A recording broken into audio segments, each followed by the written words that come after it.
बिस्मिल्लाहिर्रहमानिर्रहीम। अस्सलाम to everyone, welcome back to my channel. Again एक सौखी सी रेसिपी के साथ आपकी खिदमत में हाजिर हूँ जी। आज बना रही हूँ मैं यखनी पुलाव। बहुत ही ज़बरदस्त, बहुत ही मज़ेदार और बहुत ही आसान सी इसकी रेसिपी है।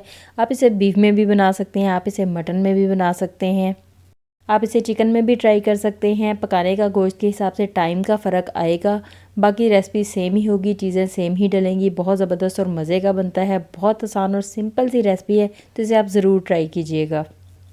इसके लिए मैंने बीफ लिया है 2 किलो। मैंने हड्डी वाला लिया है और हड्डी के बगैर भी लिया है। हड्डी वाला इसके अंदर लेंगे तो उसके साथ यखनी बहुत मज़े की बनेगी। प्याज लिए हैं 2 दरमियाने साइज़ के, जिसे मैंने मोटा मोटा सा काट लिया है। प्याज को ज़्यादा बारीक काटने की ज़रूरत नहीं है, क्योंकि जितनी देर हम गोश्त को पकाएंगे ये बिल्कुल अंदर गल जाएगा, बहुत अच्छे से यखनी के अंदर मिक्स हो जाएगा।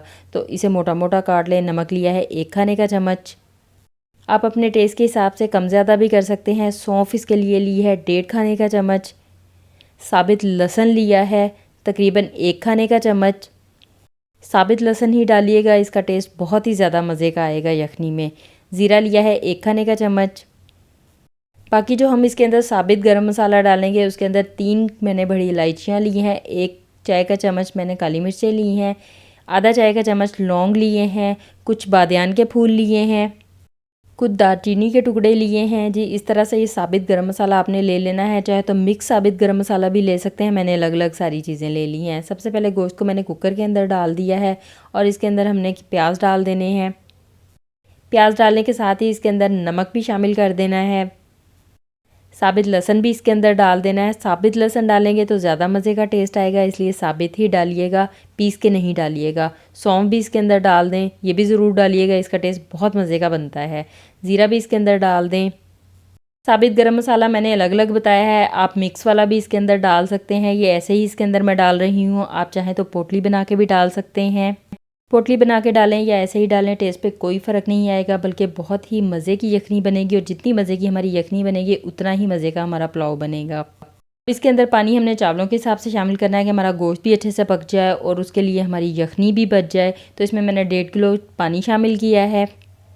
मैं 1 कप चावल के अंदर 1.25 कप पानी शामिल करती हूँ, इससे चावल बहुत खिले और अच्छे से बनते हैं। तो इस हिसाब में मैंने अपना पानी इसके अंदर शामिल कर दिया है। कुकर को बंद कर दें, चूल्हे पे रख दें, आग को जला दें और अब इसकी विसल बजने का इंतज़ार करें। जब इसकी विसल बजना स्टार्ट हो जाए तो तब हमने टाइम नोट करना है और तब हमने इसको 25 से 30 मिनट के लिए पकाना है।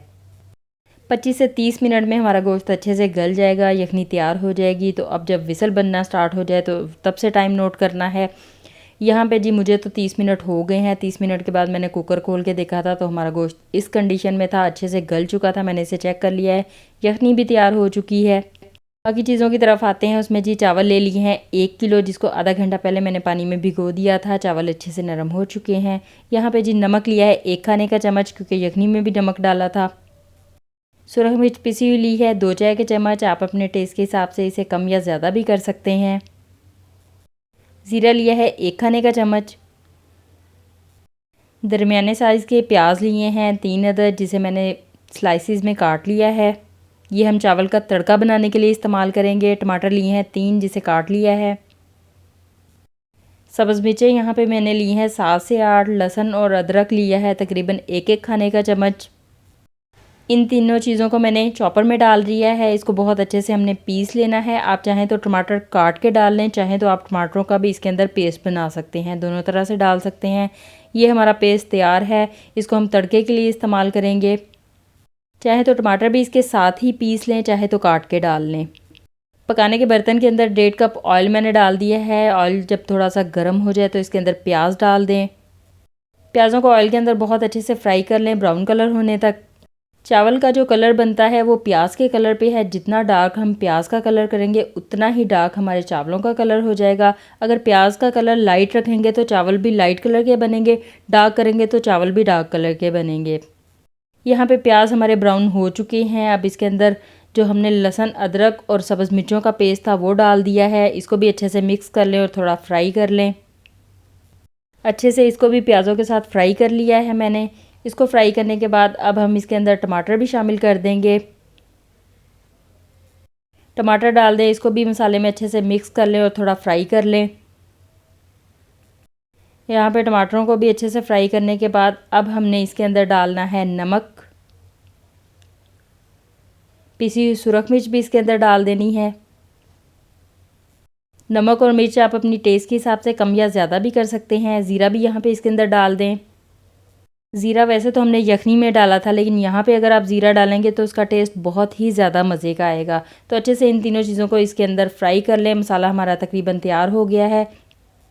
यखनी में से सारा गोश्त निकालें और इसके अंदर डाल दें। यहाँ पे मैंने गोश्त के अंदर जो सारी चीज़ें थी, प्याज, लहसुन, वो सब कुछ भी इसके अंदर डाल दिया है। अच्छे से डालने के बाद इसको 10 मिनट के लिए तेज़ आँच के ऊपर बहुत अच्छी तरह से फ्राई कर लें। यहाँ पे गोश्त को मैंने बहुत अच्छी तरह से फ्राई कर लिया है। गोश्त हमारा गला हुआ है और अब जो यखनी है वो इसके अंदर डाल देनी है। 1 किलो चावल ली हैं तो 1.25 किलो यखनी है वो मैंने इसके अंदर चावलों के हिसाब से शामिल कर दी है। अब इसके पकने का इंतज़ार करें, उबलने का इंतज़ार करें। ये थोड़ी देर में ही उबलना स्टार्ट हो जाएगा। उसकी वजह यही है क्योंकि अभी हमने यखनी बनाई है और वो अभी गर्म है, तो ये फ़ौरन ही उबलना स्टार्ट हो जाएगी। जब ये उबलना स्टार्ट हो जाए तो चावलों में से बिल्कुल पानी निकाल दें और चावलों को इसके अंदर शामिल कर दें। सारे चावल मैंने यहाँ पे यखनी के अंदर डाल दिए हैं। अब सारे चावल यहाँ पे डालने के बाद आपने चम्मच की मदद से इसको हिलाना है और अच्छे से यखनी और गोश्त के साथ इस चावलों को मिक्स कर देना है। लेकिन ये काम थोड़े नरम हाथों के साथ करना है, बहुत तेज़ तेज़ चम्मच नहीं चलाना, वरना चावल यहीं पे टूटने शुरू हो जाएंगे। बहुत आराम आराम से हिलाते हुए मैंने यखनी के अंदर चावलों को अच्छे से मिक्स कर दिया है। अब यहाँ पे आपने इतना इंतज़ार करना है कि चावलों का पानी खुश्क हो जाए। जब चावलों का पानी खुश्क हो जाए तो एक मोटा तवा लेना है, उसे हमें चूल्हे के ऊपर रखना है, उसे गर्म कर लेना है और उसके ऊपर इस पतीले को वापस रख देना है। इस पतीले के ढक्कन को आपने किसी कपड़े के साथ अच्छे से कवर कर लेना है। अच्छे से कवर करने के बाद इसको दम दे देना है। कवर कर दें और इसके ऊपर कोई वज़नी चीज़ रख दें। 10 मिनट के लिए इसे दम दे दें। पहले आपने आग थोड़ी सी देर तेज़ रखनी है। जब तवा अच्छे से गर्म हो जाए तो आग को बिल्कुल हल्का कर दें ताकि चावल हमारे नीचे भी ना लगें और नीचे से जले भी ना, बल्कि बहुत ही मज़े के बने। 10 मिनट के लिए दम दे दें, 12 मिनट के लिए दम दे दें। बस इतनी देर के बाद आप खोलेंगे तो चावल हमारे तैयार होंगे। चावल यहाँ पे तैयार हो चुके हैं। अब इसे हिलाने का यही तरीका है कि इसे हल्के हल्के हाथों के साथ बहुत अच्छी तरह से हिला लेना है नीचे तक। बहुत तेज़ तेज़ चम्मच नहीं चलाना, वरना चावल टूट जाएंगे, देखने में मज़े के नहीं बनेंगे। टेस्ट में बहुत ही ज़्यादा मज़े के चावल बने हैं, बहुत ज़बरदस्त बने हैं। आप इस रेसिपी को ज़रूर ट्राई कीजिएगा। इस तरह से अगर आप यखनी पुलाव बनाएंगे तो आपका पुलाव बहुत ही ज़्यादा मज़े का बनेगा, बहुत ही टेस्टी बनेगा। इसमें हमने साबित गरम मसाला डाला है जिसका टेस्ट बहुत ही मज़े का चावलों के अंदर आएगा। चावल बहुत ही ज़बरदस्त बने हैं, देखने में बहुत खिले खिले लग रहे हैं, बहुत ही जायके के बने हैं। इस रेसिपी को ज़रूर ट्राई कीजिएगा। वीडियो को अपने दोस्तों के साथ, अपनी फैमिली के साथ शेयर कर दें। आप नहीं भी बना रहे, कोई और बना लेगा, किसी और को अच्छी और मज़े की रेसिपी मिल जाएगी। इसके साथ साथ ही अगर आप मेरे चैनल पे नए हैं तो मेरे चैनल को सब्सक्राइब कर लें, विज़िट नहीं किया तो विज़िट कर लें, ताकि इस तरह की सौखी सौखी मज़े मज़े की और भी रेसिपीज़ आपको मिल जाएँ। आप मेरे चैनल को विज़िट करें। मैं आपसे मिलती हूँ किसी नई वीडियो में, किसी नई रेसिपी के साथ। अपना ख्याल रखिएगा, दुआओं में याद रखिएगा। अल्लाह हाफिज़।